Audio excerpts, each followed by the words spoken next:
Komisi Pemberantasan Korupsi, KPK, mengumumkan bahwa Gubernur Kalimantan Selatan, Kalsel, SHB, beserta beberapa pejabat di lingkungan Pemprov Kalsel telah ditetapkan sebagai tersangka dalam kasus dugaan korupsi terkait penerimaan hadiah atau janji yang melibatkan penyelenggara negara pada tahun anggaran 2024.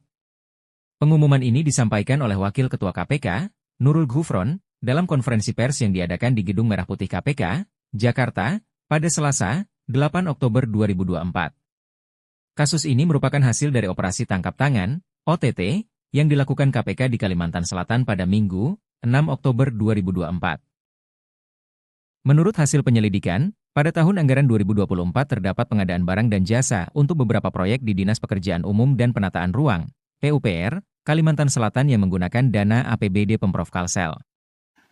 Kami dari pimpinan KPK akan menyampaikan konferensi pers berkaitan dengan kegiatan tangkap tangan, dugaan tindak pidana korupsi, berupa penerimaan hadiah atau janji oleh penyelenggara negara atau yang mewakilinya di Provinsi Kalimantan Selatan pada tahun anggaran tahun 2024-2025. Hari ini, Jakarta tanggal 8 Oktober 2024, KPK akan menyampaikan update kegiatan tangkap tangan terkait dugaan tidak pidana korupsi berupa penerimaan hadiah atau janji oleh penyelenggara negara atau yang mewakilinya di Provinsi Kalimantan Selatan tahun 2024-2025. Yang perlu teman-teman juga kami sampaikan alasannya kenapa kok baru hari ini Pak, padahal tangkap tangannya sejak hari Ahad, hari Minggu tanggal 6. Karena prosesnya pembawaan baik tersangka, saksi, pihak-pihak yang kami amankan maupun alat buktinya itu melalui proses yang tidak bisa dalam satu penerbangan yang sama. Sehingga baru terkumpulnya sampai tadi malam. Oleh karena itu kemudian kami baru kompes pada hari ini.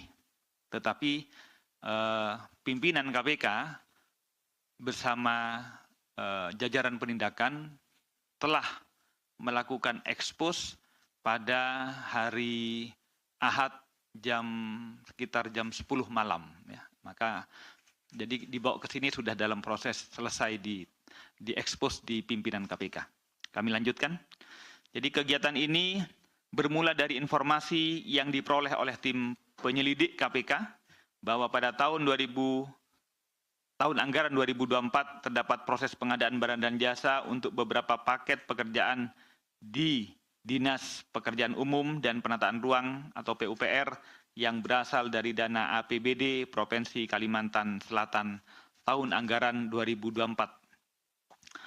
Bahwa terdapat beberapa paket pekerjaan tersebut, Dinas PUPR, dalam hal ini kepala dinasnya yaitu saudara SOL, melalui Kabid Cipta Karya saudara YUL, melakukan plotting penyediaan sejumlah paket pekerjaan sebelum proses pengadaan dilakukan melalui e-katalog.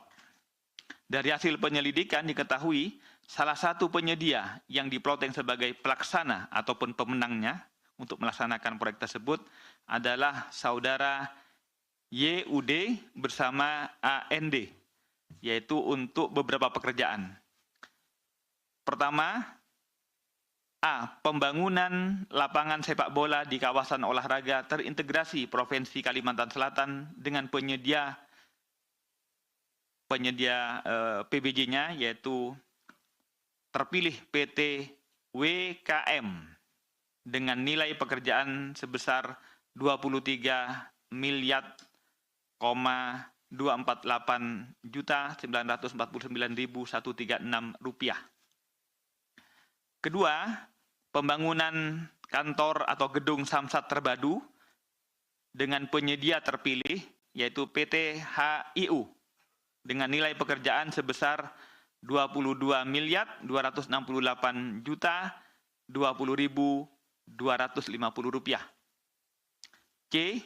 Pembangunan kolam renang di kawasan olahraga terintegrasi Provinsi Kalimantan Selatan dengan penyedia terpilih yaitu CV BBB dengan nilai pekerjaan sebesar 9.178 Rp205.930. Diduga pengadaan 3 pembangunan tersebut dilakukan atau diduga ada rekayasa yang digunakan ataupun direkayasa untuk memenangkan saudara YUD bersama AND agar terpilih menjadi penyedia paket pekerjaan tersebut. Apa yang kemudian kami temukan yaitu upaya-upaya pemenangan itu dengan cara pertama, pembocoran HPS, artinya HPS-nya disampaikan, dan kualifikasi perusahaan yang disyaratkan pada lelang. Jadi HPS-nya dibocorkan dan kemudian juga tentang prasyarat kualifikasi perusahaan yang akan dinaikkan lelang itu direkayasa. Kedua, rekayasa proses pemilihan e-katalog agar hanya perusahaan YUD bersama AND yang dapat melakukan penawaran. Ketiga, konsultan perencana terafiliasi dengan saudara YUD. Keempat, pelaksanaan pekerjaan sudah dikerjakan lebih dahulu sebelum kontrak ditandatangani. Bahwa atas terpilihnya saudara YUD bersama AND sebagai penyedia pekerjaan di Dinas PUPR Provinsi Kalimantan itu didasari atas sebuah komitmen fee sebesar 2,5 untuk PPK dan 5% untuk gubernur.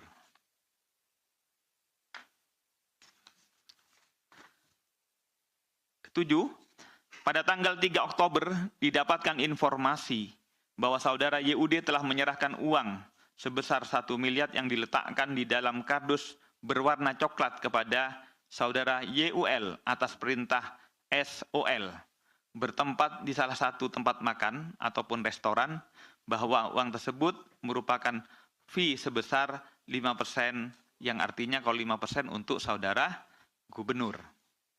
Kemudian atas perintah SOL, saudara YUL bersama MHD, yaitu supir YUL, mengantarkan uang tersebut ke kantor Dinas PUPR Provinsi Kalimantan Selatan dan menyerahkan uang tersebut kepada BYG, saudara supir dari SOL. Setelah itu atas perintah AMD, uang tersebut oleh BYG disampaikan kepada AMD yang merupakan salah satu pihak penampung uang ataupun fee yang diperuntukkan kepada saudara gubernur.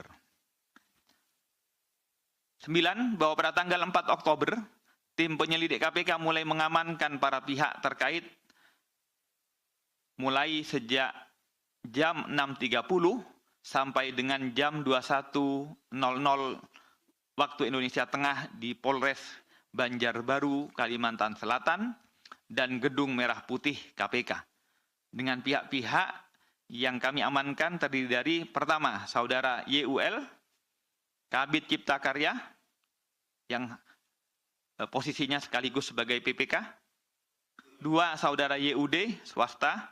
3, saudara MHD, supir YUL. 4, AND, swasta. 5, ARS, staf Cipta Karya. 6, BYG, supir SOL. 7, AMD, pengepul uang untuk saudara gubernur. 8, SOL, Kepala Dinas PUPR Provinsi Kalimantan Selatan. Setelah itu, penyelidik KPK juga mengamankan beberapa pihak yang terkait dengan pemberian dan penerimaan fee sebesar 2,5%, yang artinya untuk PPK ataupun Dinas PUPR Provinsi Kalimantan Selatan. Sementara yang tadi yang 5% untuk SHGB, untuk saudara gubernur.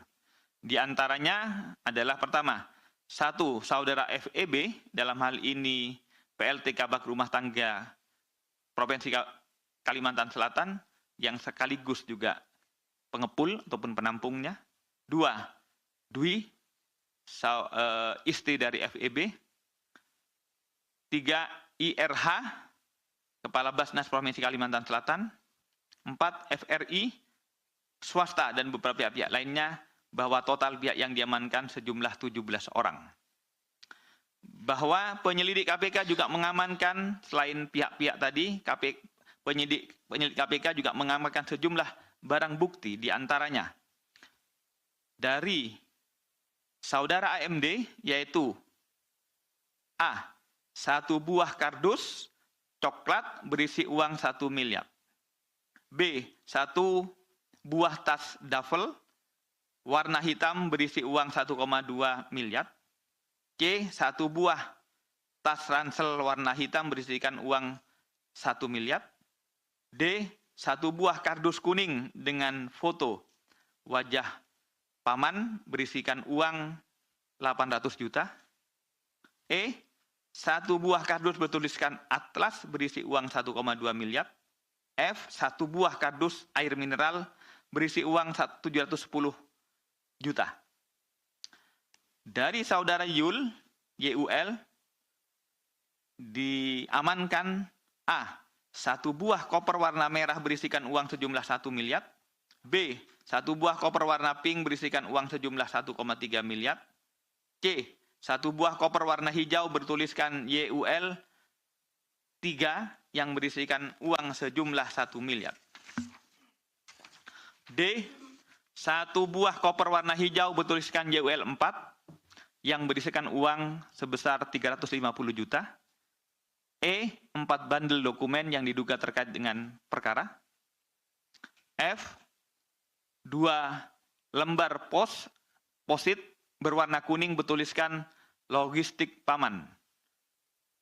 Titik 2 200 juta, logistik terdahulu 100 juta, logistik BPK 0,5%. 3 dari saudara YUD yang kami amankan A. 1 lembar slip setoran atau transfer clearing inkaso Bank Kalsel berwarna merah muda dengan keterangan setoran tunai sebesar 600 juta rupiah. Keempat, dari saudara FEB kami amankan di antaranya A. 1 buah koper warna pink berisikan uang 1 miliar rupiah. B. 1 buah koper warna merah berisikan uang 1 miliar rupiah. C. 1 buah koper warna abu-abu berisikan uang 1 miliar rupiah. D. 1 buah kresek hitam besar yang berisi uang sebesar 500 USD dan 236.960.000.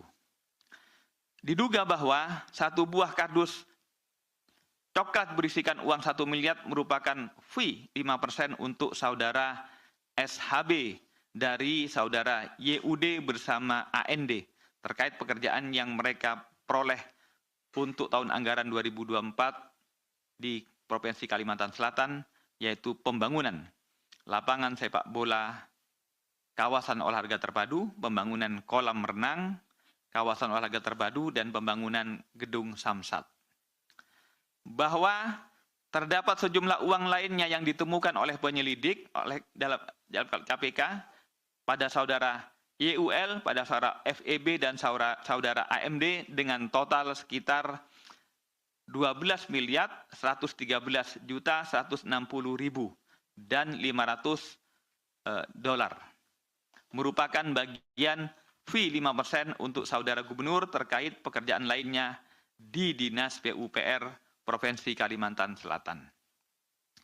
Bahwa pada tanggal 4 Oktober 2024 sekitar pukul 21 telah dilakukan ekspos di KPK maupun juga dilakukan secara Zoom karena ada beberapa pihak, misalnya Pak Nawawi ada di daerah, karena itu kemudian dilakukan secara Zoom.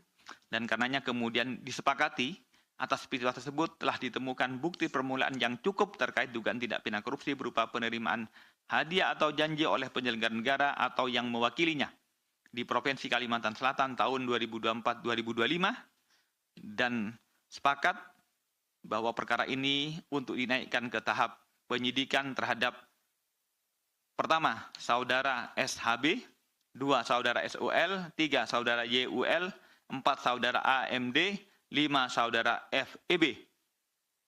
Diduga 5 pihak tersebut melanggar pasal 12 huruf A kecil dan A dan B kecil, pasal 11, pasal 12B besar Undang-Undang 3199 Yungto 20/2001 tentang pemberantasan tindak pidana korupsi, Yungto pasal 55 ayat 1 ke 1 KUHP. Juga kepada saudara YUD bersama dengan AND diduga melanggar pasal 5 ayat 1 huruf A atau huruf B atau pasal 13 Undang-Undang 3199 Yungto 20/2001 tentang tindak pidana korupsi, Yungto pasal 55 ayat 1 ke 1 KUHP. KPK selanjutnya akan melakukan penahanan terhadap tersangka untuk 20 hari terhitung mulai tanggal 7 Oktober sampai dengan tanggal 26 Oktober terhadap 4 tersangka SOL, YUL, AMD, FEB di rumah tahanan negara cabang rutan dari rutan kelas 1 Jakarta Timur di gedung KPK K4 di sini di belakang, sedangkan saudara YUD dan AND ditahan di rumah tahanan cabang rutan kelas 1 Jakarta Timur di gedung KPK C1. Sampai dengan saat ini, penyidik KPK masih terus juga mencari dan mengamankan pihak-pihak lainnya yang bertanggung jawab yang belum dibawa oleh KPK pada hari ini. Terakhir, sekali lagi, KPK menyesalkan dan turut merasa sedih atas kejadian ini. Karena KPK sekali lagi berharap tidak akan lagi ada OTT karena tidak ada korupsi. Karena kami berharap sekali lagi keberadaan KPK adalah ingin membersihkan Indonesia dari korupsi dan mudah-mudahan ke depan tidak akan lagi ada korupsi-korupsi yang mencederai semua elemen bangsa ini. Demikian yang dapat kami sampaikan. Demikianlah akhir laporan dari kami. Kami mengucapkan terima kasih atas perhatian Anda, dan terus mengikuti saluran berita dari kami, guna mendapatkan informasi terbaru dan analisis mendalam. Sampai bertemu lagi.